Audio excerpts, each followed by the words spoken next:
Hi friends, అందరూ బాగున్నారా? Friends, మీకు విషయం చెప్పాలి. మా ఊర్లో జరిగిన చిన్న ఇన్సిడెంట్ అనమాట. వరుసగా అతను నాకు బాగా అవుతారు. ఇతను డ్రింకింగ్ అండ్ స్మోకింగ్ అన్నీ చేస్తాడు, చాలా విపరీతంగా అనమాట. ఇప్పుడేమో అతనికి అస్సలు బాగాలేదు. 2 వీక్స్ అవుతుంది, బెడ్ నుంచి లేవట్లేదు.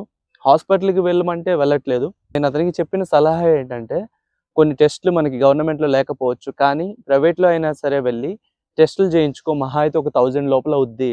టెస్ట్ చేసుకున్న తర్వాత ఒకవేళ ప్రాబ్లం ఏంటని తెలిసిన తర్వాత, ఒకవేళ మలేరియా, డెంగ్యూ లేకపోతే ఇంకా వేరే ఏ రీజన్ అయితే తెలిస్తే దాని కోర్సు వాడు తగ్గిపోవచ్చు అని నేనైతే సలహా ఇవ్వడం జరిగింది.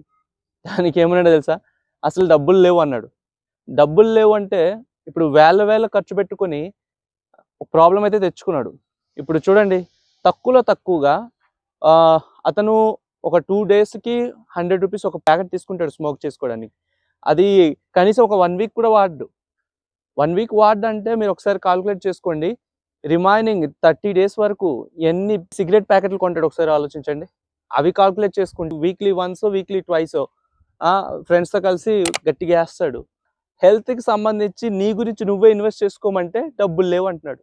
ఇలాంటి వాళ్ళు చాలా దగ్గర ఉంటారు. అడిక్షన్ నుంచి బయటపడడానికి ప్రయత్నించండి ఫ్రెండ్స్. ఇలాంటి వాళ్ళు మీ ఊర్లో కూడా ఉంటే ఒకసారి కమెంట్ చేయండి.